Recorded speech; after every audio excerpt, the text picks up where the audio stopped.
I work as a palliative care nurse, looking after people who are nearing the end of their lives.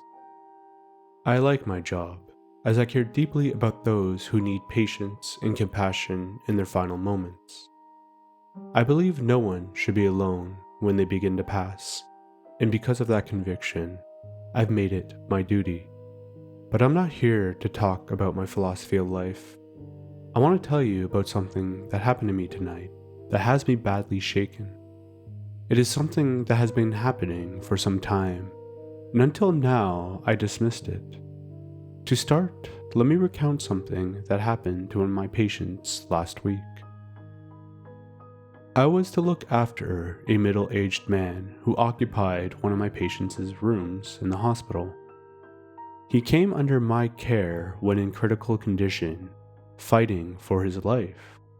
At some point during my shift, the man stabilized and became conscious. During my next shift, he was still there, in good spirits and making a full recovery. We kept him in that room as it was an anomalous turnaround, and we wanted to monitor him closely. The man was cheery and very kind to me. He seemed happy to have been given a second chance. That peace didn't last. That night, the man started hitting the call light repeatedly. Strange as it was, I was finishing up with another patient before I could attend to him. As I walked into his room, he looked agitated and demanded to know what took me so long. Taken aback by his sudden change in demeanor, I acted as if everything was fine and asked what he needed. He told me a man had been in his room. He'd appeared out of thin air. My stomach dropped. I thought to myself, not again. I immediately asked the patient to describe the man. He told me he had awoken from a nap, and a man was standing in front of his bed. He thought at first it was one of the nurses, but when his eyes finally adjusted, it was a man in a dark rain jacket, hood over his head, and dripping with water. The patient was petrified as he listened to the drips of water on the floor.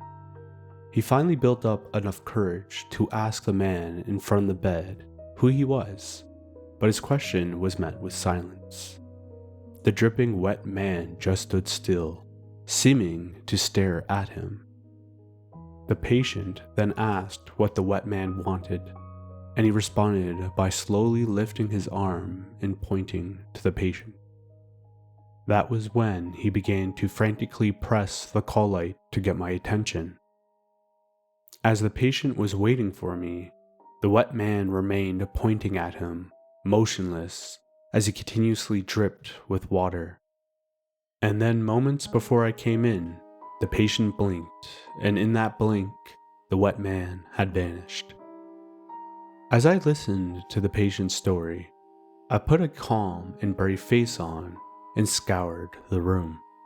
I checked every nook and cranny for a man or puddles of water to reassure him it was his imagination. Doing so pained me, as I knew I was lying to the patient. I made it seem like he dreamt or hallucinated it, but deep down, I knew what he experienced was true, as he wasn't the only one to have seen the wet man. I sat beside the patient for a while to calm him and keep him company, since I sensed the wet man was some kind of omen. Unfortunately, my hunch was correct. By the end of my shift, the patient suddenly went into critical condition once again. Shortly after, he passed. I couldn't help but think, yet another patient taken away by the wet man. I've known a dozen patients, if not more, who have witnessed the wet man. I try to find a pattern, type of illness, room number, condition, but there is no rhyme or reason to his visits. The descriptions are always similar. A man who appears out of nowhere, in a black raincoat, hooded, his face in shadow and soaking wet. The water is the one thing they all agree on. The details that change are smaller. Some see him in the corner of the room, others right beside the bed, others seated. Sometimes he points, sometimes he holds a bucket or an umbrella, but he is always a man and he's always wet. And the patients always react the same way, with panic. They call for me. Sometimes I'm there in seconds, sometimes it takes longer. But every time, by the time I arrive, he's gone. I chalked it up to a Jungian archetypal monster people see before they die. But I had a little girl patient once who saw the man differently. This happened a couple months prior, and as I was making my rounds, I overheard the patient's mother yelling at security. Curious, I eavesdropped. The mother was furious because the hospital allowed a man to see her daughter without permission. I found that odd. Our protocols were strict. Nothing like that had ever happened before, except, of course, the wet man. I ran to the girl's room, and there she was, lying calmly in bed. Surprised, as usually patients panic after seeing the wet man, I asked her if she was all right. She said she was fine. I probed and asked her about the man, and she described him exactly as the others had. She told me he had sat beside her bed and just listened to her talk. He didn't move or say a word, but she felt he was there to listen to her, so she spoke. She spoke about everything, about what she would miss, about what she regretted, and what she cherished.